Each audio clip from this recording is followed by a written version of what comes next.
મહાદેવ મહાદેવ, વાત કરતા તમારા કામને જ બોલવા દો, પૂછેલા પ્રશ્નનો જવાબ આપણા મનને જ આપવા દો.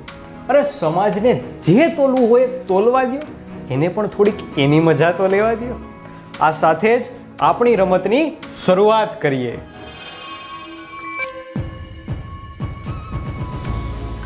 તો વાત કંઈક આવી હતી કે આ તરફ મેં એક સ્ત્રોત વિદ્યુત ભાર મૂક્યો હતો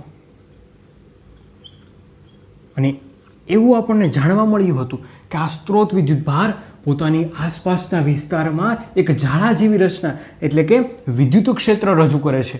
અને એ વિદ્યુત ક્ષેત્રને જાણવા માટે આપણે એક નનકું એવું મછરું લઈને ગયા હતા. એક મછરું નાનું એવું અહીંયા લઈને આવ્યા તો આપણે જોયું કે મછરા પર કંઈક ને કંઈક બળ લાગે છે ને એ બળનું મૂલ્ય છે F બરાબર Q0, એટલે કે આ જે વિદ્યુત ભાર છે એ એના ગુણાકારમાં E. આ ઈને લોકો તો ઠીક, પણ આપણી ચોપડી કહે છે વિદ્યુત ક્ષેત્ર. અહીં સુધીની વાત હતી. જો આ વાત તમે ન ભણ્યા હોય તો આઈ બટન પર ક્લિક કરી અને અગાઉનો લેક્ચર જુઓ, પછી આ લેક્ચર પર આવો. આજે આપણે આ સ્ત્રોત વિદ્યુત ભારની જગ્યાએ પહેલાં એક નનકો કેવો વિદ્યુત ભાર મૂકશું, પછી 2 વિદ્યુત ભાર મૂકશું, પછી આ સ્ત્રોત વિદ્યુત ભારની જગ્યાએ 3 વિદ્યુત ભાર મૂકશું, પછી 4, 5, 6, 6 એમ બધી જવા દો. પછી તમારી સગાઈ થઈ જાય તમે જે વીટી પહેરશો એ વીટી મૂકશું. પછી લગ્ન પછીના તમારી પત્ની કે તમે પોતે જે બંગડી પહેરશો એ બંગડી અહીંયા મૂકશું. પછી તમારા છોકરા થાય થાળીઓ ખખડાવતા હશે તો એ થાળી અહીંયા મૂકશો આ સ્ત્રોત વિદ્યુત ભારની જગ્યાએ, આ જગ્યાએ. પછી થાળી ખખડાવતા હશે તો તમે લાકડીએ મારશો તો એવી સીધી લાકડી જેવા એક વાયરને મૂકશો. પછી આગે ગોરખ જાગે એટલી વાત પહેલાં કરીએ. તો પહેલાં હું અહીંયા એક મૂકું બિંદુવત વિદ્યુત ભાર. મેં એક વિદ્યુત ભાર મૂક્યો બિંદુવત વિદ્યુત ભાર, એને હું ક્યુ કહી દઉં. તો આ બિંદુવત વિદ્યુત ભાર એને મેં ક્યુ કીધો. હા, આ મછરું ન્યાની ન્યા જ છે, બરાબર છે. હા, કમ્પ્લીટ. આ વિદ્યુત ક્ષેત્ર એ આપણને ખબર છે કે ઈને હવે વિદ્યુત ક્ષેત્ર કહીશું. તો આ Q0 પર લાગતું બળ, Q0 પર લાગતું બળ F બરાબર Q0 ઇન્ટુ E હમણાં જ લખ્યું. અને આ Fનું મૂલ્ય દાખલા તરીકે હું ધારી લઉં કે આ બંને વચ્ચેનું અંતર Q0 છે. સોરી બંને વચ્ચેનું અંતર R છે. તો કુલમ્બના નિયમ અનુસાર આ બંને વચ્ચે લાગતું બળ કે Q0 upon R² into Q0 into E. બંને બાજુથી Q0 મરી જશે એટલે વધશે E બરાબર કે Q અપોન R². તો બિંદુવત વિદ્યુત ભારથી R અંતરે વિદ્યુત ક્ષેત્રનું આપણને એક સૂત્ર મળ્યું જેનું મૂલ્ય છે કે Q અપોન R². તો આવી જ રીતે આપણે જુદા જુદા તંત્ર લેશું અને પછી એના માટે R અંતરે કે કોઈ ખૂણાએ વિદ્યુત ક્ષેત્રનું મૂલ્ય કેટલું મળે છે એનું સૂત્ર તારવીશું. તો આ પહેલો કેસ હતો, કેસ નંબર 1. એમાં આપણે સ્ત્રોત વિદ્યુત ભાર તરીકે લીધો બિંદુવત વિદ્યુત ભાર.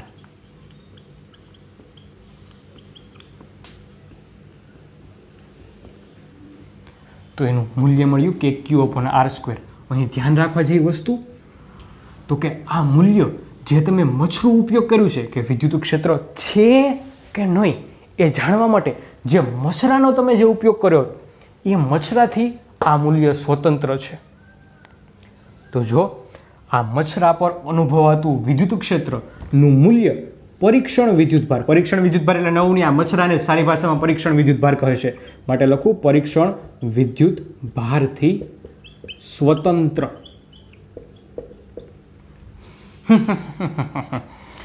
અરે સાહેબ, તમે તો કહેતા હશે કે વિદ્યુત ક્ષેત્રની દિશા હોય, આમાં દિશા પીસાની તો વાત નથી કરી. તો એને દિશા માટેનું સૂત્ર લખી નાખીએ. લ્યો મિત્રો, Q અપોન R², આ એનું મૂલ્ય છે અને દિશા દર્શાવવા માટે આપણે એકમ સદિશનો ઉપયોગ કરીએ છીએ. માટે હું લખી નાખું R એકમ સદિશ.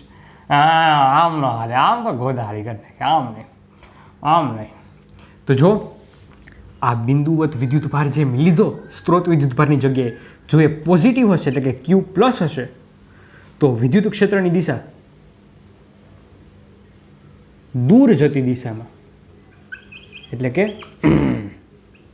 ઈની દિશા દૂર જાય ધક્કો મારતી દિશામાં અને જો એ વિદ્યુતભાર ઋણ હશે તો r અંતરે મળતું વિદ્યુત ક્ષેત્ર પોતાની તરફ આવતી દિશામાં એટલે કે ખેંચતી દિશામાં આ આની દિશા થઈ ગઈ. માઇનસ પ્લસમાં ક્યાંય પણ પડશું નહીં, આપણે દિશાને આવી રીતે જ આ બાજુ બસ ખતમ. આ પહેલો કેસ પૂરો થયો. આની ઉપરથી પ્રશ્ન તો આની ઉપરથી ડાયરેક્ટ પ્રશ્ન લોલીપોપ બને, ક્યાંક તમને ભાટકે તો કરી નાખજો. હવે આવીએ ડાયરેક્ટ બે બિંદુવત વિદ્યુતભાર.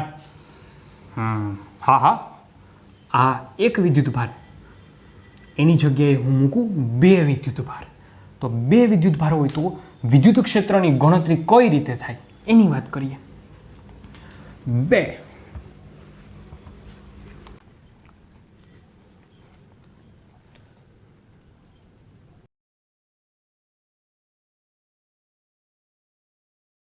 પહેલી વાત તો આ તંત્ર કેવું દેખાતું હશે તો આવું પણ બને કે એક પ્લસ ક્યુ અને માઇનસ ક્યુ બંને વચ્ચેનું અંતર હું ધારી લઉં આર. આ આખું અંતર છે આર. આ એક તંત્ર. કદાચ તંત્ર આવું બની શકે કે આ પ્લસ ક્યુ અને આ પ્લસ ક્યુ બંને વચ્ચેનું અંતર આર. આવું પણ બની શકે કે આ માઇનસ ક્યુ બંને વચ્ચેનું અંતર આર.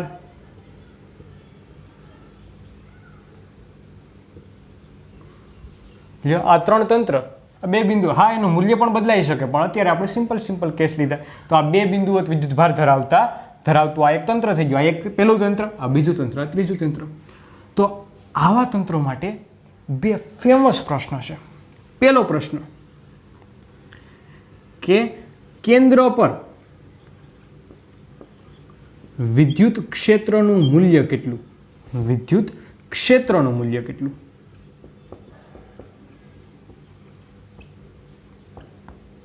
અને બીજો પ્રશ્ન કે વિદ્યુત ક્ષેત્રનું મૂલ્ય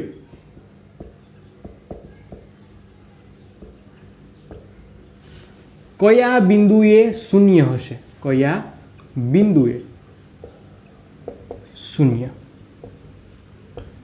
બે ફેમસ પ્રશ્ન કે કેન્દ્ર પર વિદ્યુત ક્ષેત્રનું મૂલ્ય એટલે કેન્દ્ર એટલે કે આ અંતર હોય r/2 અને આ અંતર બને r/2. આ કેન્દ્ર પર વિદ્યુત ક્ષેત્રનું મૂલ્ય કેટલું? તો જો આ પ્લસ ક્યુના કારણે પહેલાં વિદ્યુત ક્ષેત્ર ગણાય, પછી માઇનસ ક્યુના કારણે વિદ્યુત ક્ષેત્ર ગણાય. તો જો પ્લસ ક્યુના કારણે વિદ્યુત ક્ષેત્ર કેટલું મળે તો કે E ડ્યુ ટુ પ્લસ ક્યુ. અંતર છે r/2 અને હા અંતર r/2 અને આ પોઈન્ટ ઉપર મેળવવું છે ને. તો કે પ્લસ ક્યુના કારણે એટલે પ્લસ ક્યુ નિશાની પ્લસ માઇનસ આપણે લેશું જ નહીં, દિશા જ લઈ લેશું ને.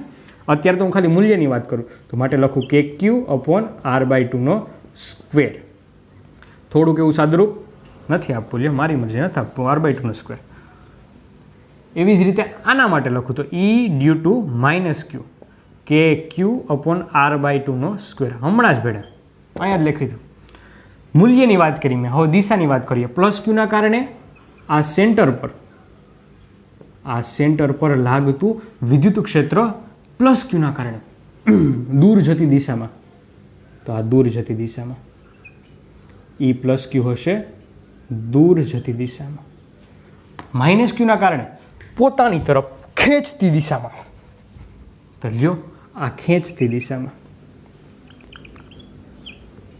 તો જો બંનેની દિશા એક જ હોય તો ડાયરેક્ટ સરવાળો કરવો શક્ય છે. માટે E સેન્ટર બરાબર E પ્લસ ક્યુ પ્લસ કરીને E માઇનસ ક્યુ. કંઈ મગજ લગાડવાનો નથી, આ બે હેરખા છે તો આગળ બગડી મૂકી દેવાય. 2kq upon r/2 square. સાદુરૂપ આપશો તો જવાબ આવશે 8kq અપોન r/2 હવે r/2 નો આવે r સ્ક્વેર ખાલી. આવો લગભગ તમારો ઉદાહરણનો 8મો દાખલો છે, જોઈ લેજો. હા કમ્પ્લીટ સમજાઈ ગયું. શું કરવાનું તો કે સ્વતંત્ર પહેલાના કારણે મેળવી લેવાનું, બીજાના કારણે મેળવી લેવાનું. જો બંને એક જ દિશામાં હોય તો સરવાળો, જો બે જુદી જુદી દિશામાં હશે તો બાદબાકી. કમ્પ્લીટ. વિદ્યુત ક્ષેત્રનું મૂલ્ય કયા બિંદુએ શૂન્ય હશે? શૂન્ય હશે મને ખબર છે, એટલે હું તમને જો પહેલેથી કહું કે અહીંયા સેન્ટર પર તપાસો, સેન્ટર પર તપાસો. આ સેન્ટર છે તો માટે આ અંતર બને r/2, આ પણ અંતર બને r/2. પ્લસ ક્યુના કારણે વિદ્યુત ક્ષેત્રનું મૂલ્ય કેટલું હશે તો કે E/2 પ્લસ ક્યુ બરાબર કે Q/r/2 નો સ્ક્વેર. આ પ્લસ ક્યુના કારણે મૂલ્ય એટલું જ હશે. દિશાની વાત કરીએ તો જો આ પ્લસ ક્યુ છે આમ ધક્કો મારતો હશે ને આ પ્લસ ક્યુ આમ ધક્કો મારતો હશે, દેખાય ને? તો માટે બંનેની દિશા જો એકદમ વિરુદ્ધ બને છે. બંનેની દિશા એકદમ વિરુદ્ધ બને છે અને બંનેના મૂલ્ય પણ સમાન છે. બંનેના કારણે મળતું વિદ્યુત ક્ષેત્રનું મૂલ્ય પણ સમાન છે. માટે એકબીજાની અસર નાબૂદ કરશે. માટે એવું લખાય કે E સેન્ટર 0 મળે. અહીંયા 0 ક્યાં મળે તો કે સેન્ટર પરના બિંદુએ વિદ્યુત ક્ષેત્રનું મૂલ્ય શૂન્ય મળે. અહીંયા જુઓ, અહીંયા પણ એ જ વાત. સેન્ટર ઉપર તપાસો. સેન્ટર પર જો થોડોક વધારે મગજ લગાડીએ. હા, મને ખબર છે આ જ જવાબ આવશે, પણ જોઈએ. જો માઇનસ ક્યુના કારણે આ એક બિંદુ લો તો આ માઇનસ ક્યુ પોતાની તરફ ખેંચતું બળ અને આ માઇનસ ક્યુ પણ પોતાની તરફ ખેંચતું બળ. તો માટે બંનેની દિશા જો પરિણામી દિશા આ બાજુ જ મળે છે. આપણે ગણવું છે શું તો કે વિદ્યુત ક્ષેત્રનું મૂલ્ય ક્યાં શૂન્ય હોય, E બરાબર શૂન્ય ક્યાં છે એવું આપણે જોવું છે. એવો એક્સ આપણે ગણવો છે, એવો એક્સ ગણવો છે. તો મેં આ વિસ્તારમાં જોયું કે આ માઇનસ ક્યુથી આ બાજુના વિસ્તારમાં, તો મેં એવું જાણ્યું કે ભાઈ આ વિસ્તારમાં તો ન જ હોઈ શકે. કેમ તો કે આ માઇનસ ક્યુ આ બાજુ બળ લગાડે છે, આ માઇનસ ક્યુ એ પણ આ દિશામાં જ બળ લગાડે છે. આ દિશામાં જ વિદ્યુત ક્ષેત્ર રહેલું છે. એના માટે તો વિદ્યુત ક્ષેત્રનું મૂલ્ય 0 થાય નહીં. કદાચ આ વિસ્તારમાં બની શકે. જોઈએ, આ વિસ્તારમાં મેં કોઈ બિંદુ પસંદ કર્યો તો આ માઇનસ ક્યુ પોતાની તરફ ખેંચતું બળ, આ માઇનસ ક્યુ પોતાની તરફ ખેંચતું બળ. તો માટે વિદ્યુત ક્ષેત્રની દિશા પરિણામી આ બાજુ જ મળે. બંને એક જ દિશામાં છે તો પરિણામી દિશા પણ આ તરફ જ મળવાની છે. માટે કહી શકાય કે આ વિસ્તારમાં પણ શૂન્ય ન મળે ને આ વિસ્તારમાં પણ શૂન્ય ન મળે. શૂન્ય ક્યાં મળશે? આ વિસ્તારમાં જ મળશે. તો મેં અઠે ધારી લીધું કે ભાઈ સેન્ટર પર તપાસો ને, પહેલાં સેન્ટરની મારે માન્યતા આપશે કે સેન્ટર પહેલાં. તો આ સેન્ટર પર તપાસીએ તો સેન્ટર પર આ માઇનસ ક્યુના કારણે પોતાની તરફ ખેંચતી દિશામાં અને આ માઇનસ ક્યુના કારણે પોતાની તરફ ખેંચતી દિશામાં બંનેના મૂલ્ય તમને ખબર છે સરખા જ થવાના છે. કેટલું તો કે Q/r/2 નો સ્ક્વેર. r/2 નો સ્ક્વેર મૂલ્ય સરખા જ થવાના છે. માટે આ એકબીજાને નાબૂદ કરશે તો E સેન્ટર મળશે 0. તો તમને પૂછે કે જો સજાતીય વિદ્યુત ભારો હોય અને તેના મૂલ્ય પણ સમાન હોય તો વિદ્યુત ક્ષેત્રનું મૂલ્ય કયા બિંદુએ 0 મળે, શૂન્ય મળે? તો તમારે કહેવાનું કે ભાઈ સેન્ટર પર શૂન્ય મળે. ને આવા બિંદુને એમ કહેવાય કે તંત્ર પરના, અથવા આમ લખો સિમ્પલ વ્યાખ્યા, જે બિંદુએ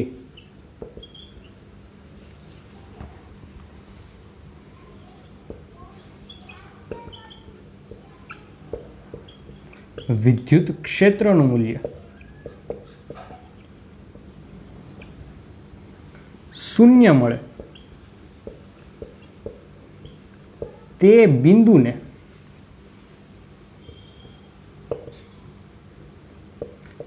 આપેલ તંત્રનું તટસ્થ બિંદુ કહેવાય.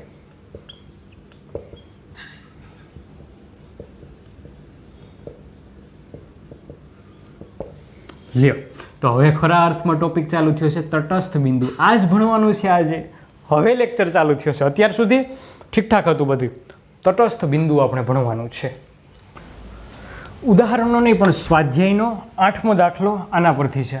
સ્વાધ્યાયનો 8મો દાખલો અને ઉદાહરણનો 9મો દાખલો આ પરથી છે. ગણજો, થઈ જશે. હા, વાત હતી તટસ્થ બિંદુ પર. તટસ્થ બિંદુ આની અંદર જ બધી વાત.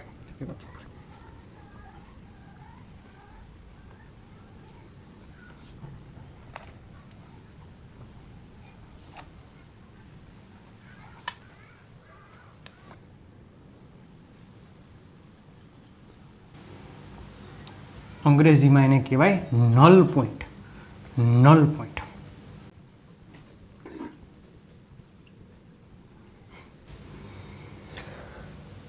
તો બે શક્યતા છે. હા, બે શક્યતા છે. તમને કાં તો બે વિદ્યુત ભારો સજાતીય આપે, એટલે કે બે એક જ જાતિને આપે, પ્લસ પ્લસ કાં માઇનસ માઇનસ. અને બીજી શક્યતા છે કે કાં તમને બે જુદા જુદા આપે. ગણીએ, બંનેના કિસ્સા વિગતવાર જોઈએ. તો જો પહેલો કિસ્સો, સજાતીય વિદ્યુત ભાર. હું સરળતા ખાતર પ્લસ Q1 અને પ્લસ Q2 લઉં છું. તમે માઇનસ Q1 અને માઇનસ Q2 પણ લઈ શકો.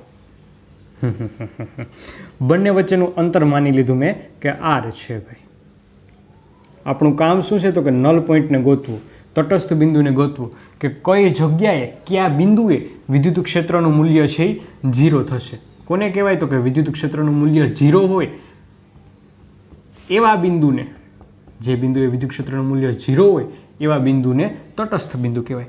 તો કયા સ્થાન પર, કયા બિંદુ પર વિદ્યુત ક્ષેત્રનું મૂલ્ય 0 હશે? આ વિસ્તાર જુઓ તો આ પ્લસ Q છે, આમ ધક્કો મારતો હોય, ને આ પ્લસ Q છે એ પણ આમ ધક્કો મારતો હોય. તો આ તરફ જુઓ તો બંને એક જ દિશામાં. તો અહીંયા કેન્સલ આઉટ થવાની કોઈ શક્યતા નથી. માટે આ વિસ્તારમાં તો વિદ્યુત ક્ષેત્ર 0 થશે નહીં, થશે નહીં, થશે જ નહીં. इस तरफ देखो, આ પ્લસ Q આ દિશામાં અને આ પ્લસ Q1 બંને એક જ દિશામાં છે. જો આ Q2 વાળો એ આ E2 પણ આ જ દિશામાં ને E1 પણ આ જ દિશામાં, બંને એક જ દિશામાં છે. માટે આ તરફ પણ વિદ્યુત ક્ષેત્ર 0 થાય એવું કંઈ દેખાતું તો નથી. રહી વાત એક જ જગ્યાએ કે ભાઈ આ વિસ્તારમાં જ, એવું જરૂરી નથી કે કેન્દ્ર પર જ હોય. એ તો સ્પેશિયલ કેસ હતો. અહીંયા મેં શરૂઆતમાં તમને જે કર્યા હોય સ્પેશિયલ કેસ હતો કે બંનેમાં ભાઈ બંનેમાં મૂલ્યો સમાન હતા. આમાં મૂલ્યો જુદા જુદા છે, એટલે એવું જરૂરી નથી કે કેન્દ્ર પર જ શૂન્ય મળે. તો જોઈએ, આપણે જોઈએ કે કયા સ્થાન પર શૂન્ય મળે. તો મેં ધારી લીધું કે અહીંયાથી x અંતરે, આ x અંતરે આવેલા કોઈ બિંદુએ વિદ્યુત ક્ષેત્રનું મૂલ્ય 0 છે. હા, 0 છે એવું મેં ધારી લીધું. પ્લસ Q1ના કારણે દૂર જતી દિશામાં, એટલે કે આ તરફ E1, અને આ Q2ના કારણે આમ દૂર જતી દિશામાં, માટે લખાય આ તરફ E2. તો હું એવું લખી શકું કે આ બંને જુદી જુદી દિશામાં છે, તો એકબીજાના મૂલ્ય સમાન થયા હોય તો જ E નેટ બરાબર અથવા E બરાબર 0 થાય. માટે લખી શકું એવું કે E બરાબર E2, E1 બરાબર E2, E1 બરાબર E2. E1નું મૂલ્ય આપણને ખબર હવે કે K Q1 અપોન આ અંતર, એટલે કે x². E2 K Q2 upon અંતર આ અંતર થાય ને, તો માટે લખવું R - x². બંને બાજુથી K મરી જાય. આ વર્ગવાળા પદ છે, તો વર્ગ મને નથી ગમતો, તો હું બધાનું એકી સાથે વર્ગમૂળ કાઢી લઉં અને કરું એવું કે R - x છે ને પેલી બાજુ લઈ જાય પછી વર્ગમૂળ કાઢું. તો R - x એના છેદમાં x બરાબર Q2 આ તરફ એનું પણ વર્ગમૂળ અને Q1 એનું પણ વર્ગમૂળ. કમ્પ્લીટ વાત. જોજો, કોઈ રીતે મારે અહીંયાથી મારે મેળવવું છે શું? આ x નું મૂલ્ય મેળવવું છે. આ x નું મૂલ્ય મેળવવું છે. કોઈ પણ રીતે આને સિમ્પ્લિફાય કરવું પડે, આનું નાનું એવું સ્વરૂપ મેળવવું પડે.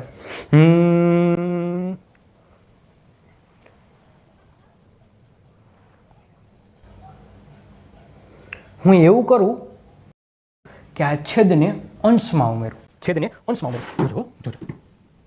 આ છેદને તો આ છેદને અંશમાં ઉમેરું. તો આ છેદ ઉપર જાય તો R - x, R + x, માટે વધશે ખાલી R છેદમાં x બરાબર √Q2, છેદ છે અંશમાં જાય તો √Q1 એના છેદમાં √Q1.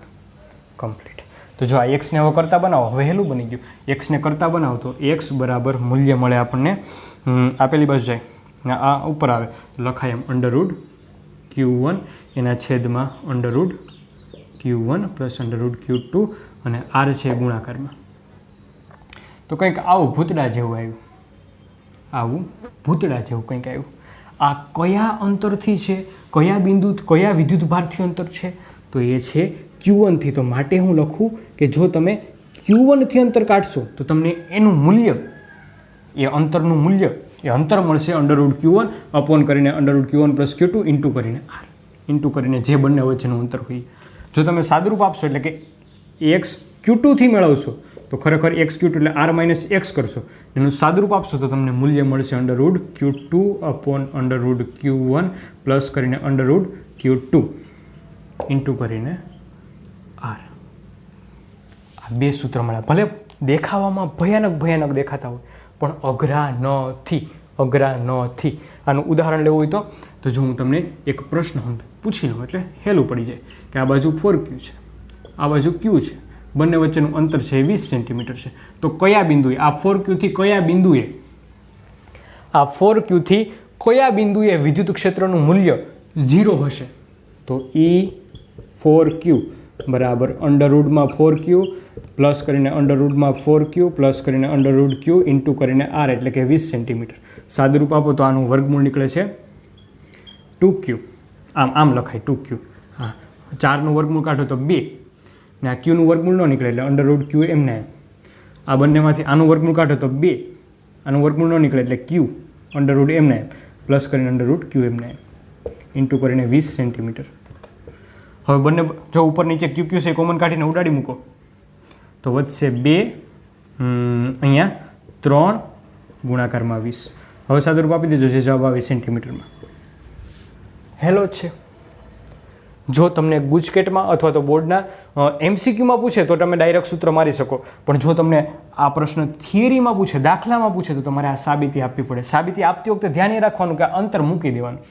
આ x ની પણ r ની કિંમત પહેલેથી મૂકી દેવાની તો થોડુંક હેલું બની જશે. બાકી આમને આમ કરો તો કંઈ વાંધો નહીં. છેલ્લે આ સૂત્ર સાબિત કરીને પછી કિંમત મૂકી દો, કંઈ ફેર ન પડે. કમ્પ્લીટ વાત સમજાણું? કે ન મજા આવી? બરાબર જ છે, કમ્પ્લીટ છે. જો સજાતીય હોય તો યાદ રાખવા જેવી વાત, સજાતીય હોય તો જોડતી રેખા પર આવશે. અને જો Q1 થી અંતર પૂછ્યું હોય તો આ સૂત્ર √Q1 પ્લસ કરીને છેદમાં બંનેનો સરવાળો વર્ગમૂળમાં છે, બંને વર્ગમૂળમાં સરવાળો ઇન્ટુ કરીને R. ને જો Q2 થી કીધું હોય તો અંશમાં એ પોતે જાતે એનું વર્ગમૂળ, છેદમાં બંનેના વર્ગમૂળ એનો સરવાળો ઇન્ટુ કરીને R. યાદ રાખવા જેવી વસ્તુ એ છે કે હંમેશા નલ પોઈન્ટ નાના મૂલ્યના વિદ્યુતભાર તરફ જ મળશે. નાના મૂલ્યનો વિદ્યુતભાર હશે એની તરફ જ મળશે. તમે કદાચ આને આ સાબિતી આગળ માઇનસ નિશાની કરીને મૂકો, આ જ સૂત્ર મળશે, ગેરંટી. ટ્રાય મારી લેજો. હાલો આગળ વધ્યો. વિજાતીય વિદ્યુતભાર.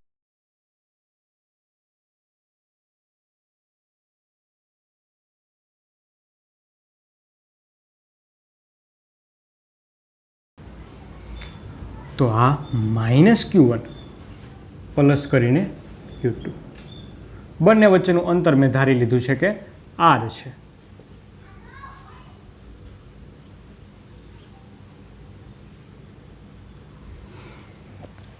પહેલી વાત કે કયા સ્થાન, કયા વિસ્તારમાં વિદ્યુત ક્ષેત્રનું મૂલ્ય 0 થઈ શકે?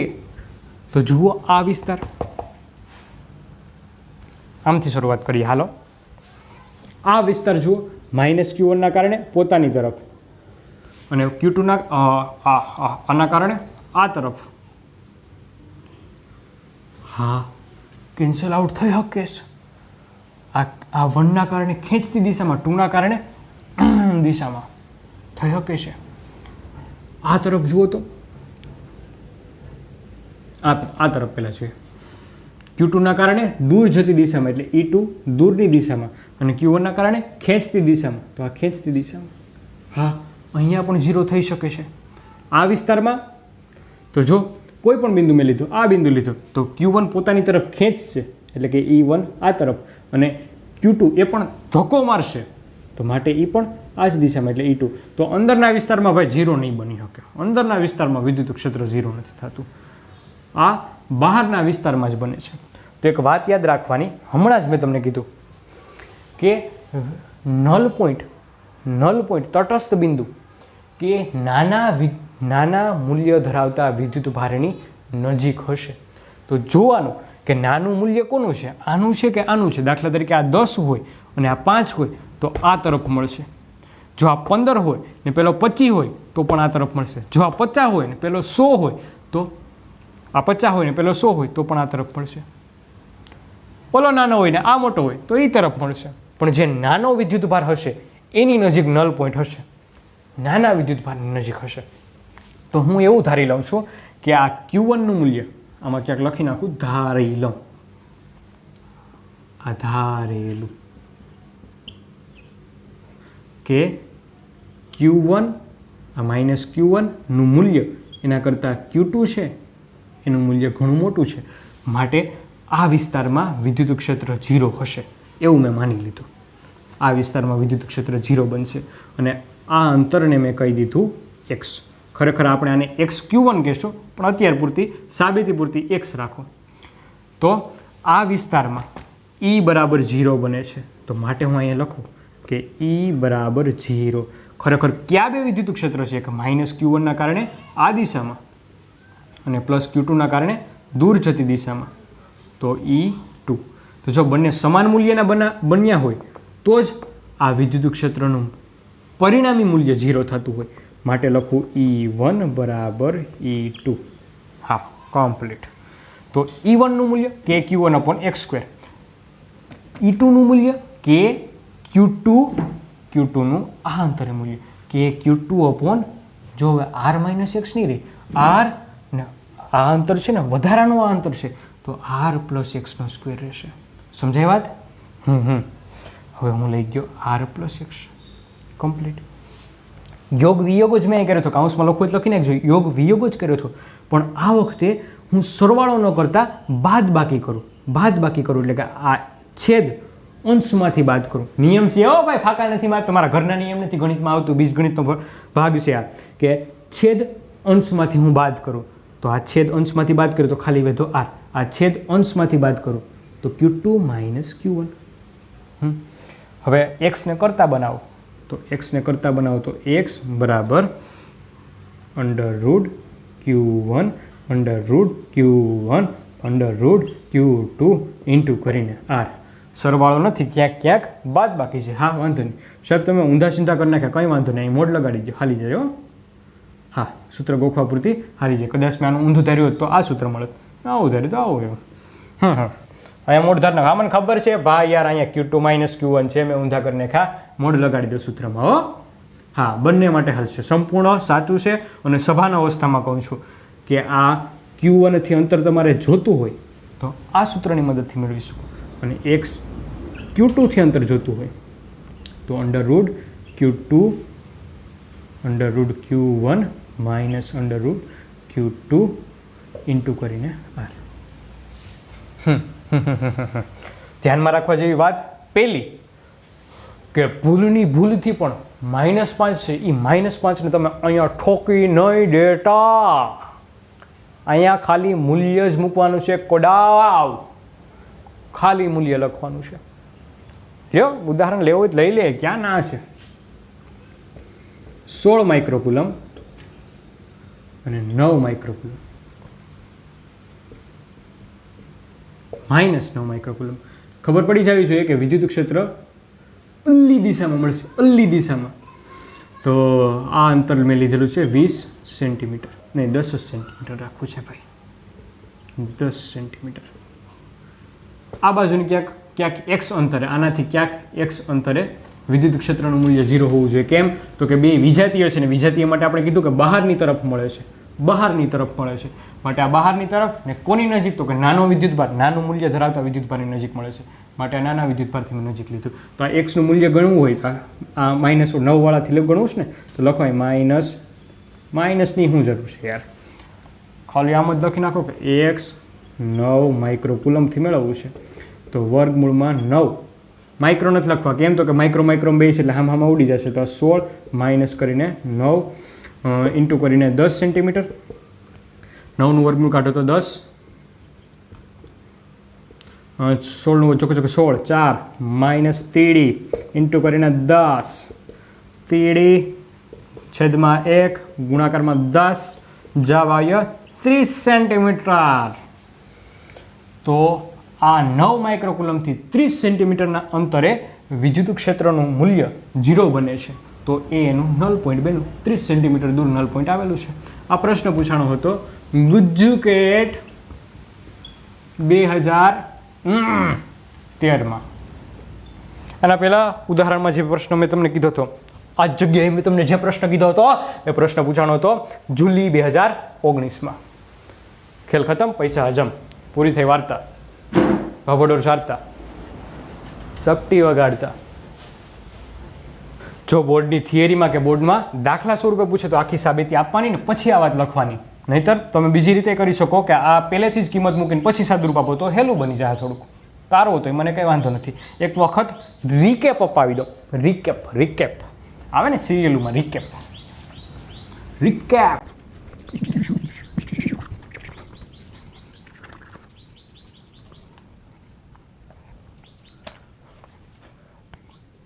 પ્લસ Q1 હોય અને પ્લસ Q2 હોય, અથવા તો માઇનસ Q1 અને માઇનસ Q2 હોય, તો x Q1નું મૂલ્ય મળે છે √ Q1 √ Q1 √ plus Q2 into R. આ એકમ સામસામે કેન્સલ આઉટ થશે. જે આરનો એકમ હશે એ જ આ અંતરનો એકમ મળશે. Q2નું લખવું હોય તો અહીંયા Q2, બસ ખેલ ખતમ. આ સજાતીય કોણ છે? આ સજાતીય. વજિતાય હું સાહેબ, હું વિજાતીય. એટલે કે આવું હોય પ્લસ Q1 ને માઇનસ Q2. તો વાત યાદ રાખવાની કે નાના વિદ્યુત ભાર, નાનું મૂલ્ય ધરાવતા અથવા નાના વિદ્યુત ભારની નજીક કોણ? Null point. નલ પોઈન્ટ બંને માટે લાગુ પડે, આમાંય લાગુ પડે. હા, પણ ઓલામાં વધારે યાદ રાખવાનું. કેમ? તો કે આ બાજુ લેવું કે આ બાજુ લેવું, એમાં કન્ફ્યુઝન થશે, એટલે આમાં કહું. આમાં પણ લાગુ પડે જ છે, જોઈ લેજો. 2-3 ઉદાહરણ કા દાખલા પોતે ગણશો એટલે ખબર પડી જશે. નાના વિદ્યુત ભારની નજીક મળશે. હા, x આનાથી કે આનાથી ગમે એનાથી લ્યો. x Q1 બરાબર √ Q1 √ જે મોટું હોય, હા ભાઈ, જે મોટું હોય એ. પણ આપણને ખબર નથી અત્યારે કે કોણ મોટું છે ને કોણ નાનું છે. તો હું લખી નાખું કે ડિંગ ડિંગ ડિંગ ડિંગ ડિંગ ડિંગ ડિંગ ડિંગ મોડ લગાડી દઉં. √ Q2 માઇનસ √ Q1 આ મોડ લગાડી દીધો ઇન્ટુ કરીને આ લ્યો. સૂત્ર તમારી સામે છે. બોર્ડમાં MCQમાં કે ગુજકેટમાં તમે ડાયરેક્ટ ઉપયોગ કરી શકો. ZEE નીટમાં તો કરવાના જ હોય ને ગાંડા. લ્યો, આની પરથી આવડી હું પ્રશ્ન તમને બતાવીશ. હા, પણ બોર્ડની થિયરીમાં પ્રશ્ન પૂછાય તો તમારે સાબિતી આપવી પડે, અથવા તો તમે એના કિંમતો પહેલેથી મૂકીને પછી સાદુરૂપ આપો તો હેલું પડશે. પણ ડાયરેક્ટ સૂત્ર મૂકીને નહીં આવતા પછી મારું નામ ચડાવ્યો કે અન્ય કીધું. હા, જો હવે એક નાની એવી વાત કે ક્યુ વિદ્યુત ભારને ક્યુ વિદ્યુત ભાર અટાણ સુધી આવતા થાય Q1 અને Q2 નાના નાના લખતો હતો. હું કોઈ એવો વિદ્યુત ભાર લઉં, સાંભળજો, હું કોઈ એવો વિદ્યુત ભાર લઉં કે જેને આ નલ પોઈન્ટ ઉપર તમે મૂકો. આમાં ક્યાંક નલ પોઈન્ટ હશે, આમાં ક્યાંક નલ પોઈન્ટ હશે. એ નલ પોઈન્ટ ઉપર મૂકું તો પણ આ તંત્ર છે સંતુલિત અવસ્થામાં રહે. એટલે કે જેટલું બળ લાગતું હતું એટલું જ રહે. અથવા તો એમ કહો કે કુલ પરિણામી બળ F net = 0. કોઈ એવો વિદ્યુત ભાર મૂકવું કે જેના કારણે, પહેલી વાત તો ક્યાં વિદ્યુત ભાર મૂકવાનો છે? નલ પોઈન્ટ પર. નલ પોઈન્ટ તટસ્થ બિંદુ પર, જેના આપણે સૂત્ર મેળવ્યા છે કે આ તટસ્થ બિંદુ ક્યાં મળે. તો એ જગ્યા પહેલાં આપણે ગોતી લીધી કે ભાઈ અહીંયા મળે. તો એ જગ્યા પર હું કોઈ એવો વિદ્યુત ભાર મૂકું કે જેથી આ તંત્ર પર કોઈ પરિણામી બળ ન લાગે. એમ ગમે એ ન મૂકી હવે. હું આવડી કંઈક બીજો વિદ્યુત ભાર મૂકી દઉં તો આ Q2 છે આમ એની તરફ ખેંચાઈ જાય ને આ Q1 છે એનાથી દૂર ભાગી જાય. એમ નહીં, એવો કોઈક નિશ્ચિત પ્રકારનો, નિશ્ચિત મૂલ્ય ધરાવતો વિદ્યુત ભાર મૂકું કે જેથી સમગ્ર તંત્ર સંતુલિત અવસ્થામાં રહે. સાબિતી નહીં અપાવી. મને ખબર છે કે ઝાઝા ગુમડા એમ ઝાઝી પીડા થાય. સાબિતીની ખાલી સૂત્ર લખાવી દો ને પછી એની પરથી પૂછાતા દાખલાની વાત કરું. હા, ZEE નીટમાં વધારે પડતા આના પ્રશ્ન પૂછે છે કે ક્યુ વિદ્યુત ભારનું મૂલ્ય. આ ક્યુ વિદ્યુત ભાર કોણ છે? તો કે એને નલ પોઈન્ટ પર મૂકવામાં આવતો નલ પોઈન્ટ એટલે કે તટસ્થ બિંદુ પર મૂકવામાં આવતો એવો વિદ્યુતભાર કે જેથી સમગ્ર તંત્ર સંતુલિત અવસ્થામાં રહે. તો આ ક્યુ વિદ્યુતભારનું હું તમને સૂત્ર કહું. આ સૂત્ર તો તમને યાદ રહી જ ગયા હશે ને ન રહી ગયા હોય તો પ્રેક્ટિસ કરજો એટલે રહી જ જાય, બાકી તમારી મરજી. આ ક્યુનું મૂલ્ય કેટલું હશે? ક્યુ તો Q1 ઇન્ટુ Q2 અપોન કરીને under root Q1 plus under root Q2 આખાઈનો સ્ક્વેર. વાત યાદ રાખવા જેવી કે આ ક્યુ છે એની નિશાની જે તંત્ર હશે એના કરતાં ઊંધી નિશાની હશે, એટલે કે ઓપોઝિટ સાઇન. જો તમે તંત્ર ધન વિદ્યુતભારિત હશે, તમારું તંત્ર છે ધન વિદ્યુતભારિત હશે તો આની નિશાની ઋણ લેવાની, મૂલ્ય આ જ. ને જો એ તંત્ર ઋણ વિદ્યુતભારિત વિદ્યુતભારોનું બનેલું હશે તો એની નિશાની લેવાની છે ધન. इस तरफ Q बराबर Q1 into Q2 upon under root Q2 minus Q1 अखाईनो स्क्वेर. हाँ जो आमा माइनस है आमा प्लस, आमा माइनस है आमा प्लस है. ये वर्ग आ ऊंधा सीधा थी जाए तो कहीं फेर न पड़ी जाए भाई.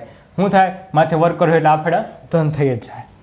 આમાં યાદ રાખવા જેવી વાત કે આની સાઇન સિગ્ન बिगेस्ट એટલે કે આ બેમાંથી જે બિગ આ બંનેમાંથી જે મોટો વિદ્યુતભાર હશે તેની નિશાની, મોટા મૂલ્યના વિદ્યુતભારની નિશાની.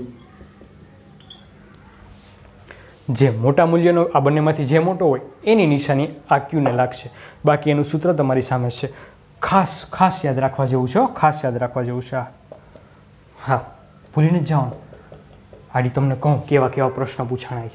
બરાબર છે અહીં સુધીની વાત કમ્પ્લીટ. ધ્યાનમાં રાખવા જેવી વાત તો કે જો કદાચ પણ અહીંયા -9 માઇક્રોકુલમ લખેલું હોય તો એ -9 અહીંયા ઠોકવાનું નથી. પછી તમે આગળ -9 વર્ગમૂળમાં આવી જવાનું, વર્ગમૂળ કેમ કાઢવું એવું નથી કરવાનું. ગોબાવ તમને તાજે તાજું બધી બનાવીને આપી દીધું, હાથમાં હેરો જ આપ્યો છે.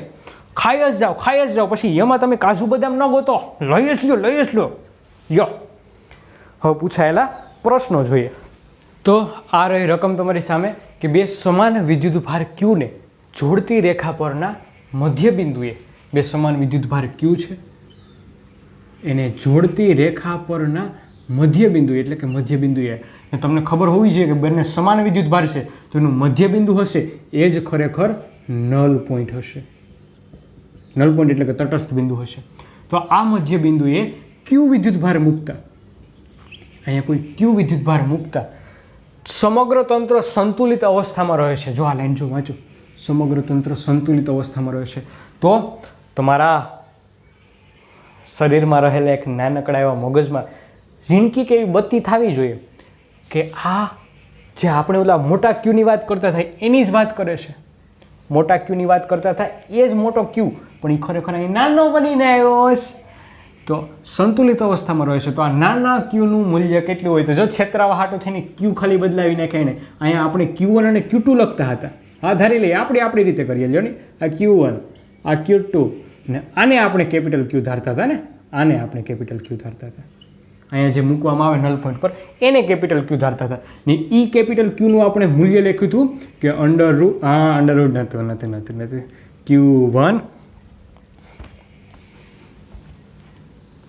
Q1 ઇન્ટુ Q2 અપોન કરીને under root Q1 plus under root Q2 આખા એનો સ્ક્વેર. પણ હવે મૂલ્ય લખો. આ ક્યુ બરાબર ખરેખર શું છે? સ્મોલ ક્યુ છે. તો હું અહીંયા લખું સ્મોલ ક્યુ. પછી આ જે સજાતીય Q1 અને Q2 છે એની જગ્યાએ લખવાના છે કેપિટલ ક્યુ. તો હું લખું કેપિટલ ક્યુ ઇન્ટુ કેપિટલ ક્યુ.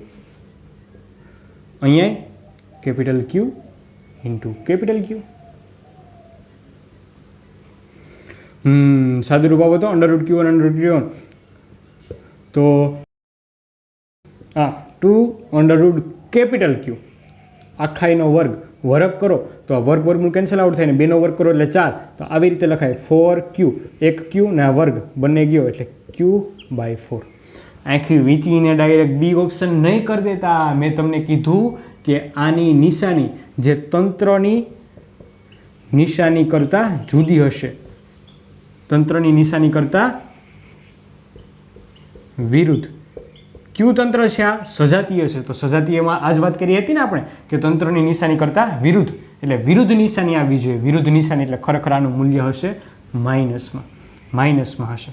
તો ખરેખર જવાબ આવશે વિકલ્પ એ -q/4. આનું કારણ ખબર પડી? લખાવીથી મેં તમને વાત હો. હા, નીચે આવો. 3 વિદ્યુત ભારો કેપિટલ ક્યુ, સ્મોલ ક્યુ અને ક્યુ આવી છે. જો કેપિટલ ક્યુ, સ્મોલ ક્યુ, ક્યુ અનુક્રમે આ 0 અંતર કહી દો, આને d/2 અંતર કહી દો, આ d/2 સ્થાન ને આ d છે, x અક્ષ પર મૂકેલા છે. જો પ્લસ ક્યુ પર લાગતું પરિણામી બળ, અહીંયા એમ કીધું કે સમગ્ર તંત્ર સંતુલિત અવસ્થામાં છે ને આ વાક્યમાં એવું કીધું છે કે જો પ્લસ ક્યુ પર એટલે કે આ ક્યુ અથવા તો આ ક્યુ પર લાગતું પરિણામી બળ 0 હોય તો જો તો ઈને ઈ જ વાત છે, કોઈ ફેર નથી.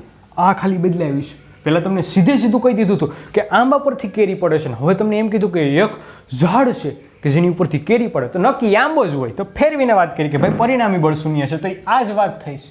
તો એક જ કોન્સેપ્ટ પરથી ઘણી વખત આ પ્રશ્ન પૂછાઈ ગયો. ખરેખર આ પ્રશ્ન પૂછાણો હતો AIPMT એટલે કે નીટને પહેલાંના જમાનામાં AIPMT કહેતા હતા ત્યારે આ પ્રશ્ન પૂછાણો છે. પછી નીટ 2013